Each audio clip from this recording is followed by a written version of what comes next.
if a leader or someone that reports into them and they're not going through a major change, I'm probably not the best coach for them because that's my specialty, because I've been through it, I've lived it, I've had to present and run it myself. I've got lived experience that I can share with them that will help them sort of overcome some of the barriers that they have. Welcome to Career Coaching Secrets, the podcast where we talk with successful career coaches on how they built their success and the hard lessons they learned along the way. My name is Davis Nguyen, and I'm the founder of Purple Circle, where we help career coaches scale their business to $100,000 years, $100,000 months, and even $100,000 weeks. Before Purple Circle, I've grown several 7- and 8-figure career coaching businesses myself, and have been a consultant at 2 career coaching businesses that are doing over $100 million each. Whether you're an established coach or building your practice for the first time, you'll discover the secrets to elevating your coaching business. Welcome to Success Leaves Clues podcast. I'm Pedro, and today I'm joined by Phil Buckley, whose journey from an overwhelmed first-time change leader to co-leading the $19.6 billion Kraft Foods acquisition of Cadbury represents one of the most dramatic professional transformations in change management. What makes Phil's perspective invaluable is his recognition that the biggest challenge in change initiatives isn't technical complexity, but managing new, uncertain situations where existing career experience doesn't provide the context needed to move forward quickly.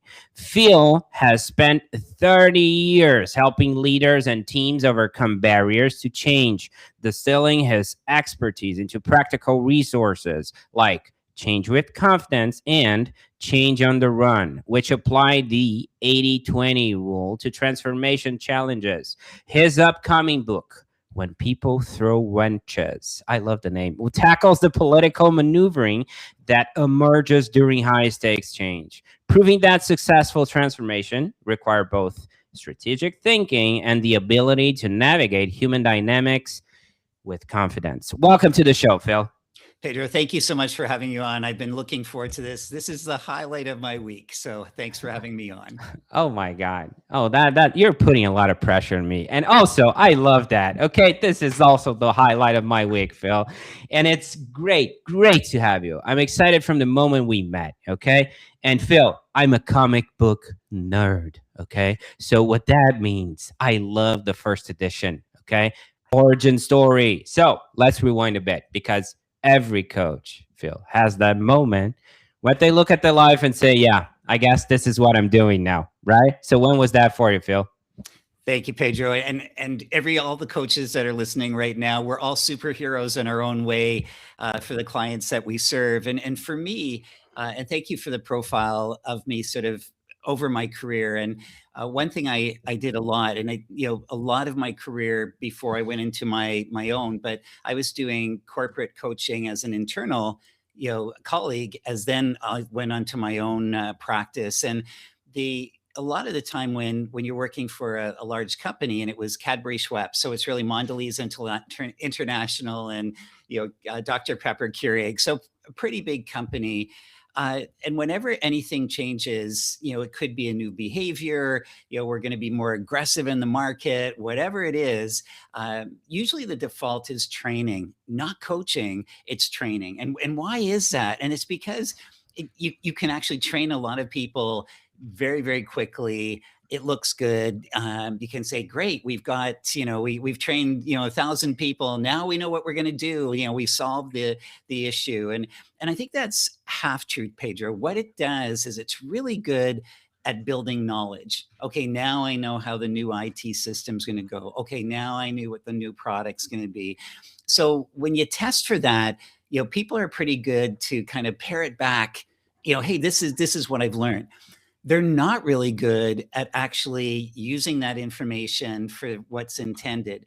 So they know what to do, but they don't do it. And it's called that learning doing gap where, I know I shouldn't eat junk food every day, but I'm going to eat it anyway because I love it, right? And I think what I realized, and it was a bit of a frustration, that you put all this effort into trying to help people be successful, but you don't give them the tools that they actually need to change their behavior. So what I was finding as this was going on and the years were progressing, and I got more into the coaching. And what I really, everybody's an individual. They all have their past experiences. They all have their own kind of limitations and strengths.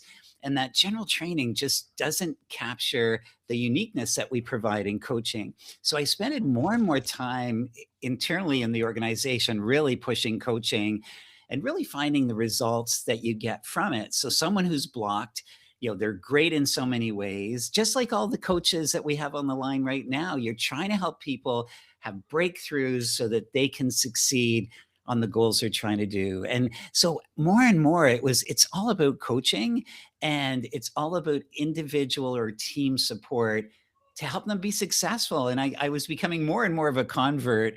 So, as a superhero, or at least somebody trying to be, if you have a goal to help people be successful and the tools that you're using aren't helping them enough, you've got to change your tools. And for me, changing the tools was coaching, and that's what I've devoted my life to right now. Okay. So it sounds like you're doing it in a way backwards to what usually people do in the training space. They're telling, you're asking. Yeah. You're more worried about what's underneath that, what you're peeling off the onion, right? Like let's look at the root cause and all that. Now I'm curious about one thing, okay? Phil, you're helping people like for 30 years, but in your own business 14, if I got that right, with change with Absolutely. confidence. And I love to understand the shift that happens when it's like you're helping people, right? But now you're running a real business that is yours, and you're getting a CEO hat too, right? Which is a completely different game. I'll put it like that. So how did that look like for you? Was it a leap of faith? And how did that felt for you, right? The identity shift, like, oh, wait a minute, I'm actually a business owner right now, and the landscape completely changed. You know what I mean? Absolutely. And a great lead in, Pedro, because that's exactly what I felt. And being quite naive, because if you've never run a business yourself, just like, some of the coaches that might be coming into it now, or they're just getting into it, it is a different game. When you're working as an internal coach, you're making a salary. There's some dynamics. Usually, the people quite well that you're working with. So there's usually some trust there.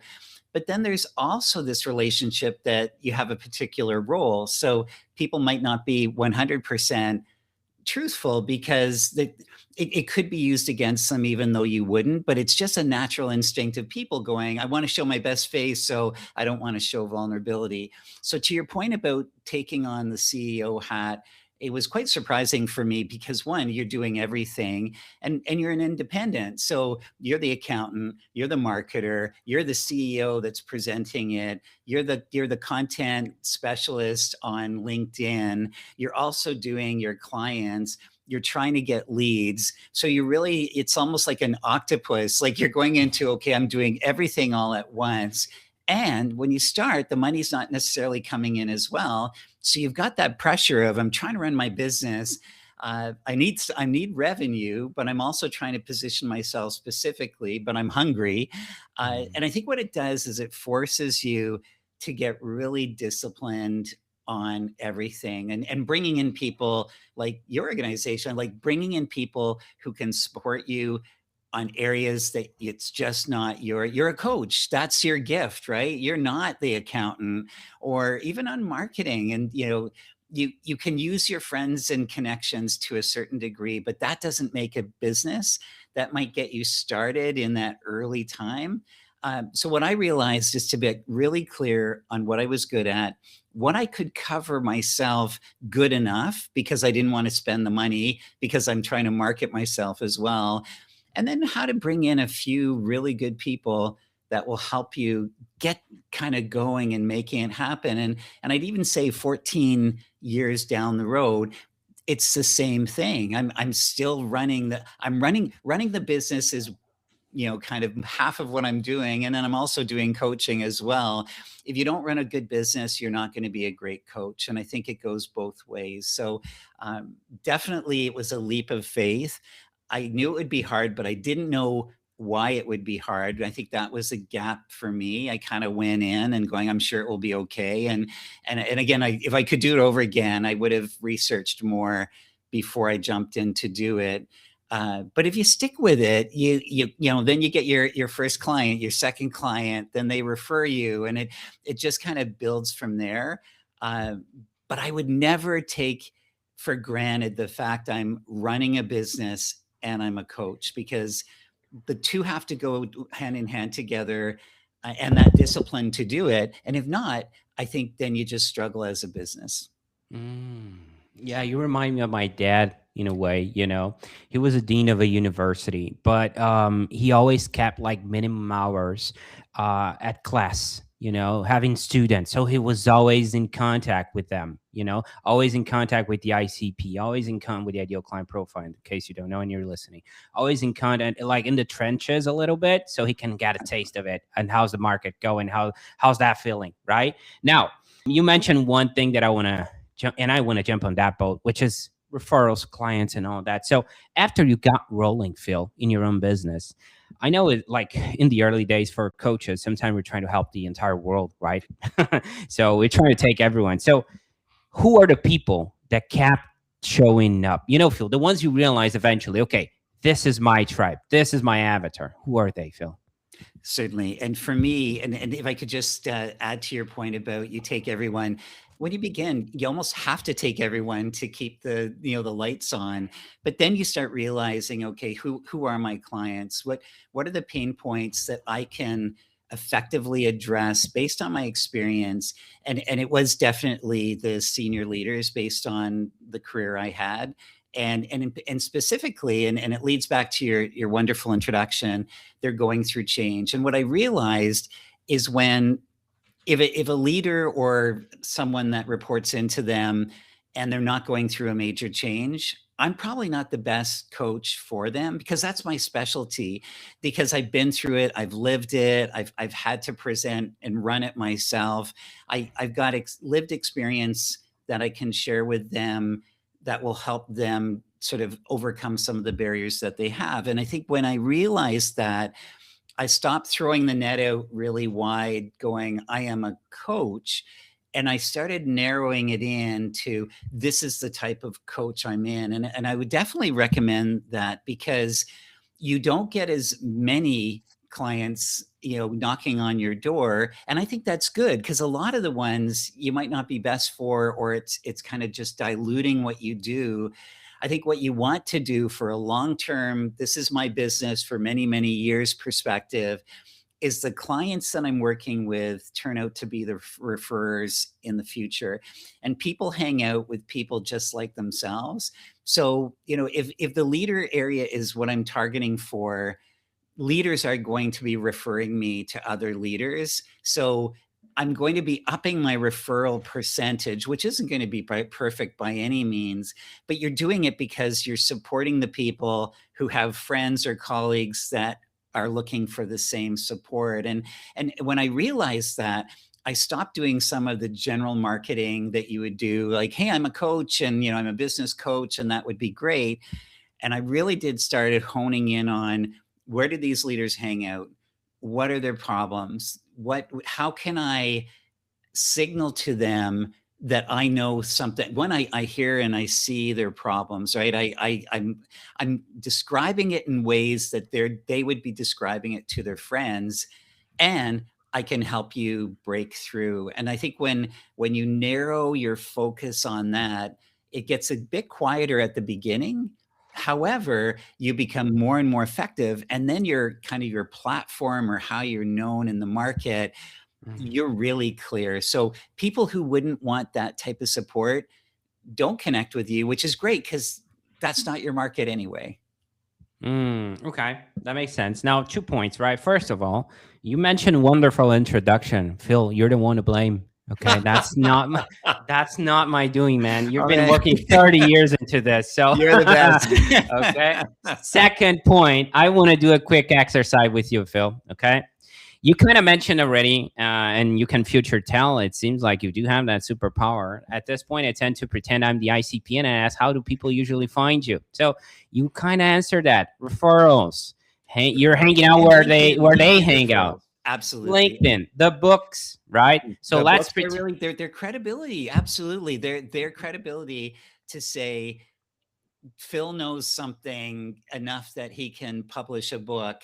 And that has been a great source. Someone will get the book, or even they'll hear about the book, and it will connect them back to me. And maybe, sorry to jump in, but I'm so excited because your questions are so great, Pedro. Thank you. And I think it tends to be kind of that flywheel, kind of the machine is running. And I think if you can get that going, then like the book has a part, LinkedIn has a part, referrals has a part, but all of them are kind of like an ecosystem that's supporting the business to get you more clients, qualified clients, that will help you grow and expand your business.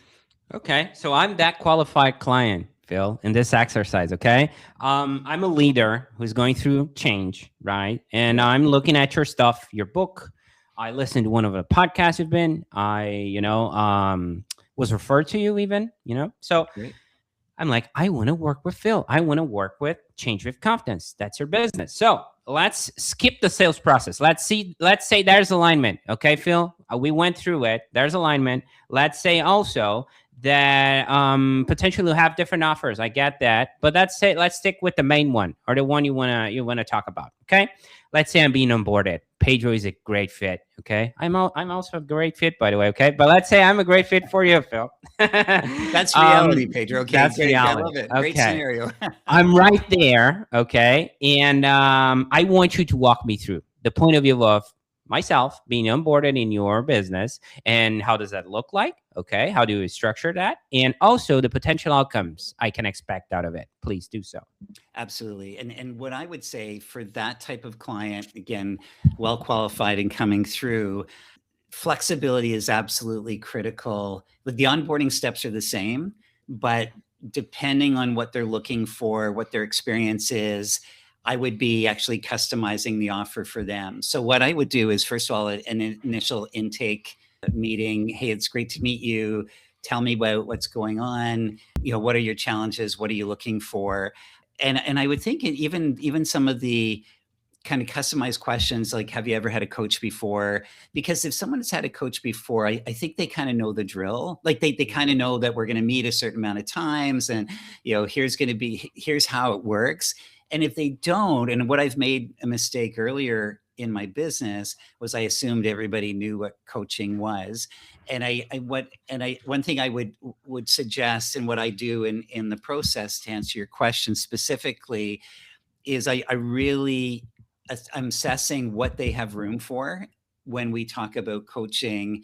And then I'll say, this is what I would recommend. So it's really a consultative diagnostic at the beginning to say, this is how it would work. And if someone is saying, say, Pedro, you say, oh man, but I don't have much time, I know I need it, but I really don't know. Instead of starting starting a trend they've probably done already, which is not showing up for meetings and apologizing and not doing it, I just call them on it and say, establishing myself from my experience, if you start this, if you're really serious about it, do it. And if you're not, don't do it at all. So I want to change the balance of, I'm here and I need your money, and I'm going to help you, to, are you sure you want help? And if you do, this is the relationship that we're going to have. And then typically it would go to, what are your goals? What are you trying to achieve? What is your expectation from a time standpoint? So what I'm doing is I'm really doing a diagnostic of what they have room for, what they honestly have room for. Because if they can't meet every second week or even every third week, why would I even recommend it? Because they're not going to show up anyway. So what I would do is I would say, this is what I'd recommend, based on you're trying to deal with a inability to listen to others, which is really hurting collaboration and making a barrier for you to go to the next level. And this change that you're working through is your test. Then I would say, okay, you want to do it in 3 weeks. This is going to take 4 months. Here's the frequency I would have. And what I'd also do, right, in my intake, which again, from many mistakes I've made, is I talk about money right up front, because sometimes you have a lead and they go, yeah, I want it all, but they just don't know, right? So you're saying, well, this is my hourly rate. This is how much it's going to be. There's an option to continue on if you'd like, but with the commitment, this is the commitment you're making and this is the commitment I'm making. So I contract with them right there. Then after that, part of it is I'd summarize my notes and send it back to them, again with no firm commitment to do it, because I've wasted so much time on clients that really didn't want coaching. They really wanted to say they had a coach, which is financially hurting. You lose the opportunity for the marketing for others because you book them in and they don't show up. And then I have a second meeting, and the second meeting is to agree, kind of the contract. This is what we're going to do. And I also talk about in the first one, there is always homework. It's easy. It's not going to take a lot of time, but reflection and whatever. So I map out to the succinct answer would be I map out expectations and make sure that they're aligned, send notes, do it again, because leaders I find have so much pressure on them to say the right things, even if they don't believe it. And then when they do, we map it out and we fulfill our commitments, and then we can extend from there. Okay. So 3 points here. First of all, the price bracket early stages. I love it. Okay. That saves times for everyone who's involved. And sometimes people are like coming from a scarcity mindset of like, oh, I'm going to lose a client if I say it too early. They don't perceive the value. Well, if you create the positioning right and you already have the credibility established and you're attracting the right people, and I don't think I'm right there with you. Like price early stages. Okay. So that's the first point. The second one is like, I loved how you framed the timing thing, right? Like, oh, I have no time to do it. You giving them, I know it sounds unnatural. I was in sales, okay, for a business coach for almost 3 years, a high ticket sales closer. So I know it sounds unnatural. Like it's like an objection, the time objection. But whenever you give them a way out, you're pulling them in because you're creating immediate credibility. They're like, he doesn't need me that much. What's up with that? He's not trying to push me into something. You know what I mean? So that's a great move. I would just commend you on doing so. Okay. So I get that. I appreciate that. Now, the third point that I want to make here is kind of a curveball. Okay. Kind of playing a devil's advocate, because you mentioned customizing the experience, right? It's a custom experience. You're publishing books. You do coaching. There's also business development. So your work seems pretty hands-on, Phil. So how do you think about capacity so you don't stretch yourself too thin, Phil? Right. Thank you. Yeah. And I think it comes with the territory of the danger of, working around the clock. And I think that one of the hardest challenges that will continue to be mine, and perhaps it's for a lot of the coaches listening in too, is where's the line between marketing and delivery, right? And especially if you're trying to grow. And I think one of the challenges, or one of the boxes we can put ourselves in, is say, okay, let's say I want to work, 40 hours a week, and then I've got so many hours for the year. And that means I could have so many clients.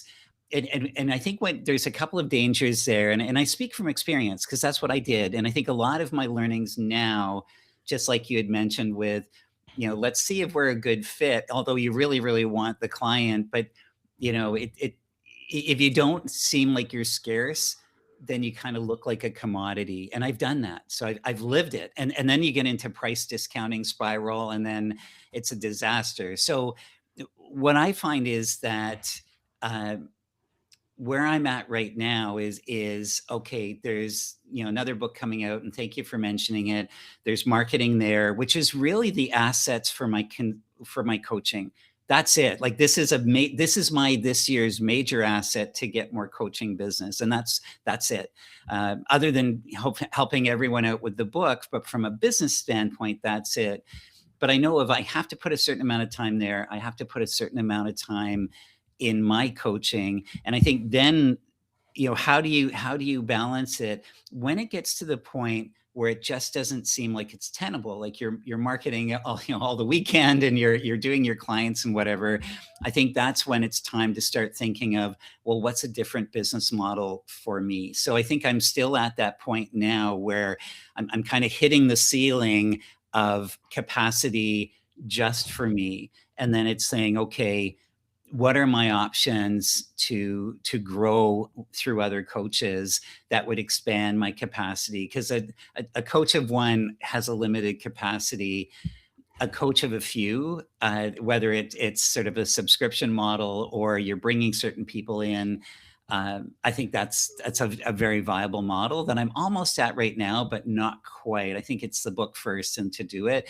But definitely one thing I would recommend, if you're not marketing and you're really, really busy coaching now, the next month or 2 or 3 will be a nightmare. So, even if you have clients that you can't deliver on, but you want the money, I wouldn't sacrifice the marketing time now, because I've done it in the past. And then you get the feast and famine roller coaster, which I think is just exhausting for all of us, coaches. Life is great. And then, on Monday, life is not so great. Yeah, right. I'm right there with you. Okay. Now, shifting gears for a second, Phil, and I appreciate the insights. Now, I'm curious about where you're taking all this, looking ahead. Where do you see the business going? Are you thinking about hiring, scaling, or is there a next step you're excited about, Phil? Oh, and there's one I'm absolutely excited and passionate about, Pedro. And what it is I think when we look at, initially looking at coaching, and it's sort of that one-on-one, we're going to help people, overcome their barriers to be successful. And then kind of as I was working through, what I realized, especially with anybody or any organization going through change, they're not working in isolation. They're part of a team. So it could be part of a marketing team or a sales team that used to belong to. And I think for me, where I've positioned myself is it's the leadership team. And what I was finding is that the person I was coaching, you can only control what you can control. But they were trying to influence the people around them that was, really make or break their success, but they couldn't make them do anything, of course. So what I thought is, okay, well, how do you expand that? What if you expand your offer from a one-on-one, which I still do a lot of, to a team coaching approach? So we're going to be, buying a new business in Brazil, and it's going to be awesome. But we've never been in that geography before, but it's very, very complementary to us. So the leadership team is saying, okay, we're going to go on this venture. Is everybody aligned? And the political pressure is so strong. Of course, everyone's going to say, great idea, CEO or president, Right. let's go. Even if they hate it, they go, I don't want to go to Sao Paulo and work for 6 months because I want to be wherever I'm at. And so what I started doing is to actually have a second offer. So in the sense of, okay, what if you could do your one-on-one, and then you could expand your business? So you would offer, okay, you're going through this, but I'm going to coach you through as a team and maybe some individuals, because the team dynamics really do need to be aligned. But to answer your question about what gets me really excited is, what if it's almost like an ad agency concept? What if you were the coaching agency of on record for the company? So you probably get in by one-on-one with a leader, and then you say, assuming they have a breakthrough and they make it happen, and they say, okay, great, you should really coach this person. The offer becomes, well, why don't you bring this coaching in as a major enabler to all your organization? So you're the organization that comes in, and that's where you get the multiple consultants or the multiple coaches coming in. And then you could really say, what are you trying to accomplish? This is how we're going to help you do it. So scale, growth, expansion within a client is my goat, my big, audacious, hairy goal to come in. And then I think it allows us to have more influence in making the organization successful, not just the one person or the team to do it. But I think to do that, you really have to start thinking big, and you have to be able to deliver as well. Okay, I'm trying to wrap my head around this. Okay, so I'm going to try to tell you back what I kind of understood from it. I'm thinking about somewhat of a fractional coach. Like we have a lot of C-suite out there, right? Fractional C-suite. I'm thinking about a retainer and coaching on demand for that specific business. So in case you need X, Y, and Z, there's Phil and his his business Change with Confidence, and you kind of pull them in case you need them. Is that something did I got that right? Something like that? Yeah, I got it right. And since you're kind of on record there, if any coaching is required in our organization, it's coming through Change with Confidence, and Change with Confidence coaches are coming in. And I think it's sort of, if you look at the big consultants, doing all the consulting they do, I think what we can learn from them as coaches is they get their foot in, and then they expand in the business. So, okay, we'll help you with an organizational design, but we also do this and we also do that. And what they're trying to do is to get all the consulting business for that company. They want it all. And I think if you take that concept for the coaching that we do, is all the coaching that you would ever need for your business, we'll do it for you. So it is kind of that fractional. It could be on demand. It could be, hey, we're trying to do this major change. It looks like we're going to need 10 coaches. What my aspiration is all of those coaches are part of Change with Confidence. So you get quality standards that are high. You get sort of a kind of a sensibility, or how to do the coaching there's an alignment.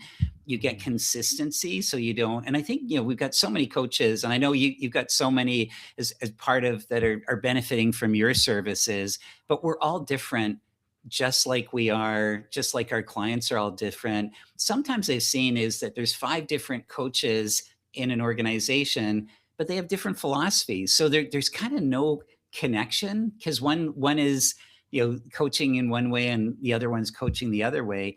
My pitch or my offer would be saying, you had great service, you thought it was really good, you want to extend that type of benefit, I'll do all of it. And not me personally, but Change with Confidence. And that's where you bring in other coaches, but you would make sure how we do coaching is very similar, just in a process way. Our values are aligned, which is really important in anything we do. So it doesn't matter if Phil comes in or if Pedro comes in, we're kind of singing off of the same song sheet to do it. And that consistency, I think, is a really compelling case, because there's a confidence that the quality and the thinking behind it, assuming the first one was good, we're expanding that into the organization. Think of the value that could offer. And that's my big goal. I think it is. And I think you're so insightful, Pedro, about talking about capacity, because we all have it as coaches. How do you break the capacity limitation if you want to grow? And I hope we want to grow, because I think if we don't grow, we stagnate. So we got to grow. We've got to build.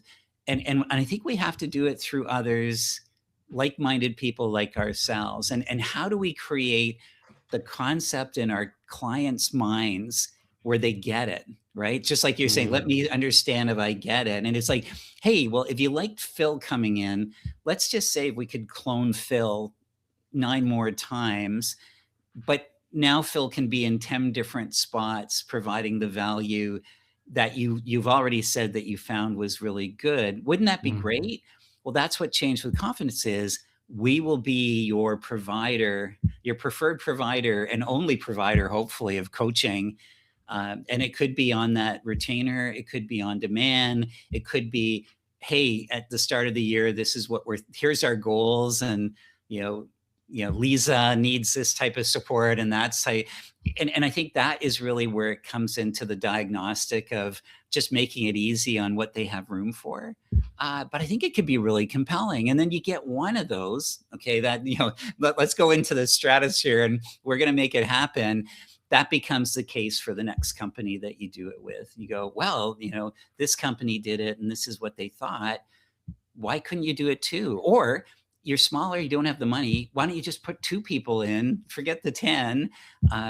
But there's strength and consistency and high value offer coaching, and my company can provide it for you. That would be my huge goal. And we're going to make it. It will take time, but I think there's room in the market for something like that.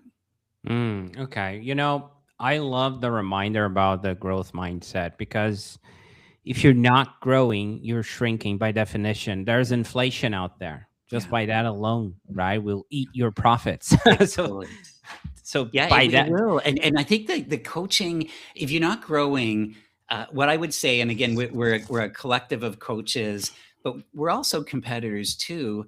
If every other coach is growing and you're not, it's only a matter of time. Like you're just not as sharp, or our playbooks are changing so dramatically. And look at AI and how that's going to enable our coaching. Like if you don't have the coaching, if you don't have the growth mindset, as you say, we're going backward. But I think we're becoming dated, and there's nothing worse than being seen as someone who's not as progressive as your clients need you to be. I love that, Phil. I love that reminder. And Phil, if someone listening wants to connect with you or follow your work, and we're gonna have all the links in the description, but what's the best way, the main route people can find you and connect with you? Definitely LinkedIn, Pedro. That would be great. Just, Phil Buckley, you'll see me if you search for it, and we'll connect and we'll have a great conversation. And I think that would be, a gift to me, if people are interested and want to connect, and always available for a conversation to, isn't it true, share all the mistakes we've made, but then also sharing the ones that are working and that are keeping us as a vibrant, coaching resource for people who need us the most. Okay. Phil, there were a few things you shared today that really stayed with me. Okay. I feel the need to highlight them. Well, first of all, let's talk about the default of people usually going through training and not coaching, right? Which basically is giving answers instead of asking the right question. So it's more of a telling you situation and what to do, and instead of, hey, let's try to figure this out. So I really like the powerful reminder that most people do that way in the corporate side of things. So I think there's a lot of room for coaching there. So powerful reminder, I'll put it like that. Another thing you mentioned is like when you're bringing in people, they can add to the table, because I see a lot of coaches thinking like from a place of fear that they're going to lose a lot. They're like, sometimes, oh, I'm going to bring in someone, I'm going to have a hard problem with quality control, or part of it is an ego thing. Part of it is just like, oh, I got to this place all by myself. Yeah, but you hit a ceiling for a reason, right? But they're coming from a place sometimes of scarcity, not abundancy, which is like being optimistic. Sometimes there are people that are better at what you do, man. They have different skill sets. So the way you framed it, I really like that, And last but not least, you brought something that really hits home. You asked people, have you ever had a coach before? Powerful question. And the reason it hits home is, quick story. Like I said, it was a high ticket sales closer. That was a landscape business coach. Okay. And sometimes I felt like, and they're blue collar people, so they're not that used to coaching. And I felt like it was sort of an awakening process through a sales call. Right. So what that means is like, they don't get it sometimes. Right. They're like, okay, but what are you going to do for me? Are you going to light up some candles? Are we going to dance the kumbaya? What is coaching? So it's hard to explain that. You're in a sales call and you're talking to not one, but a lot of people, right? And you're always repeating yourself. So it's a great question. Okay, I'll put it like this. A great pre-qualification question. Now, this is my long-winded way of saying, Phil, that I appreciate what you do. And I appreciate you being here and sharing so openly today. It was great having you on. Pedro, thank you so much, and thank you for the work that you do for me and other coaches as well. And I knew this would be the highlight of the week, and it certainly is. Thank you so much for your time and the opportunity to share a conversation with your listeners as well. I really appreciate it. Thank you. That's it for this episode of Career Coaching Secrets. If you enjoyed this conversation, You can subscribe on YouTube, Spotify, Apple Podcasts, or wherever you're listening to this episode to catch future episodes.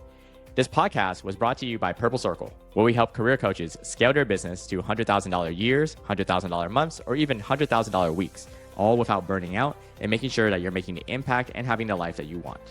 To learn more about our community and how we can help you, visit joinpurplecircle.com.